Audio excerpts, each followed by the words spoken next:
Quick reminder before we get started on this episode. This podcast is based on my personal experiences and isn't medical advice. You wake up with diarrhea, migraine starts later that afternoon, and by the next day your joints hurt and your brain feels like it's moving through molasses. So naturally you're thinking, what did I just eat? But what if you're looking at the wrong meal? One of the trickiest things about figuring out a gluten exposure is that symptoms don't necessarily all happen at once. Some can happen immediately. Others may not show up for 12, 24, or 48 hours or more. And some symptoms can hang around for days. Today, we're talking about why gluten reactions can be delayed, how differently they can look from person to person, even within the same family. I'm going to give you examples in our own family, and how to become a better detective when you're trying to figure out what glutened you. Let's dive in. Welcome to the Gluten-Free Engineer podcast. I'm your host, Carrie Saunders. In 2011, I was diagnosed with celiac disease, a moment that changed everything. But I was determined not to let it hold me back. With my 2 engineering degrees, I set out to reverse engineer the gluten-free lifestyle, breaking down recipes, safety tips, travel hacks, and everything in between to rebuild a life I love. Whether you have celiac disease, gluten intolerance, or simply choose to live gluten-free, this podcast is for you. Join me each week as we simplify the gluten-free lifestyle, make it fun, and prove that you don't have to miss out on anything. Welcome back to about why gluten reactions can be delayed and what that variety can look like across different people. And I'm even going to talk about, the different people in my family. We all have celiac disease. We all react differently. So I want this to be kind of an eye-opener to help you be a better detective and help you figure out where you might have accidentally got glutened. So first thing, I want to make sure that it's clear that eating gluten, you don't always necessarily get immediately sick. A lot of people think when you eat it, you get sick.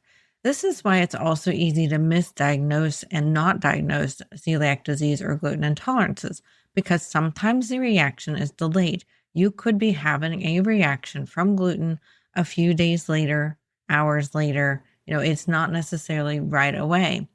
And for some people, I'll go on that tangent for just a little bit, don't realize, including me, that gluten even bothered them whenever they're continually eating the gluten, because we're continually damaging our body. So what we are feeling feels normal and it can creep up on us slowly. The only way I figured that out was by removing gluten. I had no idea the gluten was bothering my body. If you know my story, I'll tell it really briefly. You may not have listened to all the episodes and heard it, but I accidentally removed gluten trying to figure out how to lose weight. And then I realized on the one cheat meal that I was allowed to have for the week, I felt like I was hit by a truck and had the flu all weekend. And I noticed this pattern over and over. And I realized it's probably this one unique meal I'm eating at lunch on a Friday. That's why I started down the journey of figuring out that I had celiac and then later got confirmed by doctors. So I want you to realize that gluten reactions and gluten issues may come a lot later than you're going to expect. With celiac disease, you're dealing with an immune reaction, not simply an immediate food intolerance or allergy. And people's symptoms vary enormously. And research backs this up. In the study with celiac people, the median time until symptoms started was about an hour, but the range stretched all the way out to 48 hours. And symptoms could also continue for days. So there really isn't one universal celiac reaction time. I want that to be clear, and I want you to understand that so you can understand your body a bit better. Even within one person, different symptoms arrive at different times. This is how it is for me and how it is for the rest of my family. So let's talk about how do I react, just to give you a good concrete example. For me, pretty quickly, I'm going to have probably a bit of stomach pain. I'm going to wonder, did I get gluten? And I kind of, now that I've been, gluten-free and known I've been celiac since, I don't know, I've lost track how many years, about 15 years almost now, actually probably about 15. I noticed it pretty quickly. I noticed that there's something different, something wrong in my body. Now, it's usually about 12 hours later before I get the diarrhea, unless I've had an extreme exposure. And then potentially another somewhere around 24 to 48 hours later, I might get a migraine. I might start having joint pain. I might have really bad brain fog. I'm probably going to generally just feel unwell, kind of feel like you're getting better from the flu and you kind of feel like crap, but you're still functional, if that makes sense. So these symptoms are days later, and I have other symptoms too, but these are my main core ones. And so my digestive systems actually resolve pretty quickly. That 12 hours later, when it hits me, I'm usually done within a few hours, not to be too TMI, but my digestive system's like, let's get this stuff out of here. You can put a beep word in there if you want, and then that part's done. But the rest of my immune system's still reacting to this invader, basically, since my body hates it. That has gotten into my body and it lights off all these other symptoms of me, like the migraines, the joint pain, brain fog, etc. So for me, getting gluten doesn't feel like one reaction. It feels like a chain reaction. It's kind of a really bad chain reaction, honestly. So what I want this example to help you realize is I want you to imagine, you have diarrhea, say on a Tuesday morning. Your instinct might be, did I eat gluten Monday night? Why did I eat gluten Monday night? But your gluten exposure could have been Monday morning. It could have been Monday at lunch. It could have been Sunday night. It could have been a restaurant you had that previous day. It could be cross contact you didn't notice. So I want you to be a bit more of a detective here and really go back a little bit farther than your instinct might tell you to help you figure out how you might have gotten gluten to help prevent this in the future. Because our purpose here is not to judge what happened. It's to learn from it so we can avoid it in the future and feel better and not get that accidental gluten exposure. So ask yourself, what have I eaten over the last day or two? Some people, it could even be up to 3 days. So, really be that detective and look backwards in time to what you ate the previous few days. So I also want you to think about, and we talk about this some on the podcast, I have other food sensitivities too. So I used to, when I was early on and realizing I had celiac and being gluten-free, go to our Chinese restaurant. They were great about having tamari sauce so that we didn't have wheat in the soy sauce. And sometimes I would react like I had gotten gluten. I thought, oh, maybe they cross-contaminated me that time, is what I would usually think. But actually what it was soy. I also have digestive distress with soy, and I didn't realize that I had that problem too. So I thought there was maybe hidden gluten, but it really wasn't. I mean, maybe there was sometimes. I'm not saying some of the times there wasn't, but soy was definitely the bigger culprit here. So even with tamari, which can be gluten-free, it didn't solve that problem for me. So I want you to realize that not every reaction you have after eating gluten-free is necessarily gluten. Your body might be, like mine, damaged enough that you're intolerant to other foods as well. So use your detective work to see if you can figure that out. And it's not really to deprive yourself. It's so that you can feel better. I am completely fine not eating soy anymore. I use coconut aminos, for example. And I learned to love using coconut aminos instead because I feel so much better. That's what we got to focus on, the feeling better. So let's go through the reactions my family has when they get gluten exposure, because we're all 5 different people. We all have been diagnosed with celiac disease. And my husband's in the process of getting an official diagnosis, but he has the gene for it. And we all react differently. So for me, like we talked about earlier, I get some stomach pain first, diarrhea later. Then I'm probably going to get a migraine, brain fog, and joint pain. That's my order of events usually when I get gluten. My oldest, he usually gets stomach problems first, plus severe exhaustion, so much that there was one time he got enough gluten. He was asleep for 36 hours and we couldn't wake him up. It was super scary. So that's his main issue, is stomach problems and then this severe uncontrollable exhaustion. For my middle child, one of his first clues is getting clammy hands. His hands will feel like they're kind of sweating. And then the digestive issues arise, and that clammy hands is a little bit odd. It's one that I've not heard before, but it's very, very consistent for him. So, but it kind of makes sense because it affects your neural system and it affects your whole immune system. Now, for the youngest, stomach systems start first and then extreme grumpiness. I mean, it's like the Tasmanian devil when they were a child. It really was. Their mood changes and they're not who they are. So then for my husband, and he can correct me if I'm wrong, but this is my observation because we haven't talked about his symptoms quite as much. but it's like he's getting the flu.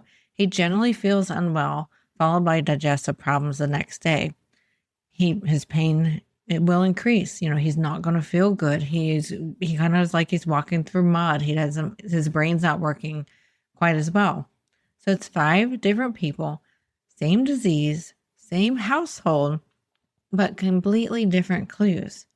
Research has also found a wide range of symptoms after suspected gluten exposure. And these are all of them that are included in it, but there's so many, many more that research has shown. Some people get numbing in their hands and feet. I used to actually get that before I figured out I had celiac disease. It was part of my long-term symptoms of celiac. So some people will even get that right away. So there's no celiac symptom stopwatch or timer or, no set rule as to when these things might occur to you and which symptoms you might get. So use this as a guide to helping you figure out the clues. So one of the most important lessons I want you to get from today's episode is that, well, I feel fine, so I guess it was gluten-free. That's not what we want to say. Just because if you ate and 2 hours later you feel fine, don't guess or assume that it was gluten-free, because symptoms can be delayed. We've showed you in this episode with our examples that certain symptoms are delayed for us. Some people don't have stomach issues. Some people's stomachs don't react right away. Some people don't have digestive issues when they have celiac disease. So symptoms aren't necessarily a reliable measurement, but they can be a good clue as to whether you got gluten or not. Just know that they can be delayed. So how you feel after eating something is not a gluten detector, especially right away. So I want to encourage you to look for your pattern. So rather than trying to learn the normal gluten reaction, I want you to learn your normal. I gave you 5 examples of us in our household, and our reactions are different and in different orders, and we don't all get the same things. So I want you to consider, what's usually your first symptoms? How quickly does that happen? What tends to show up the next day? Do you get headaches later? Does fatigue hit you? Do you have mood changes?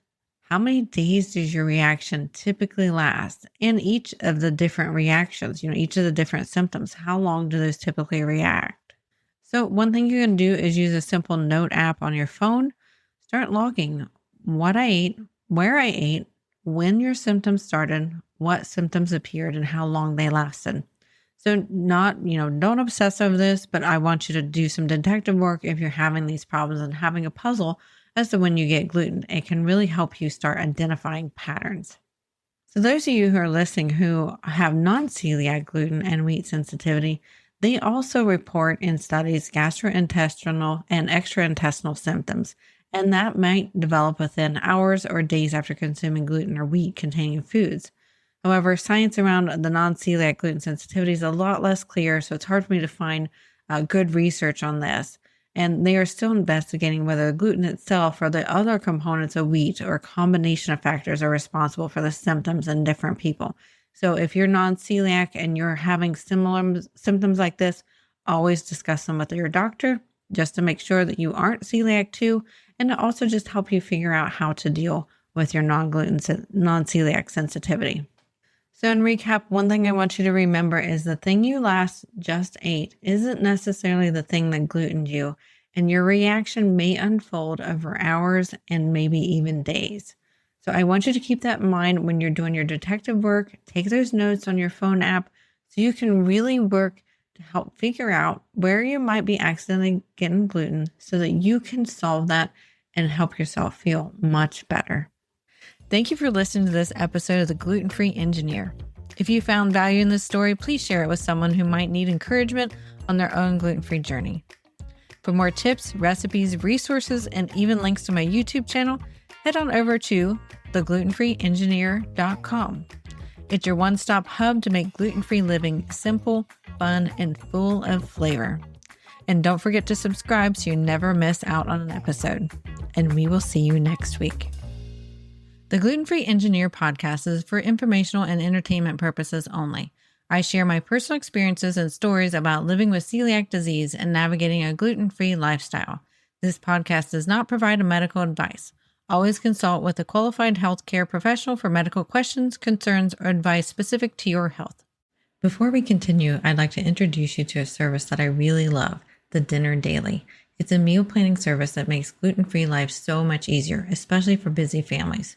Each week, you'll get a meal plan with a grocery list that's customized to your local grocery store sales, helping you save time and money.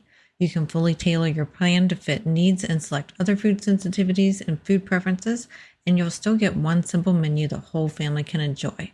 And right now, you can get 20% off a full year membership at less than $4 a month with code GFE at thedinnerdaily.com.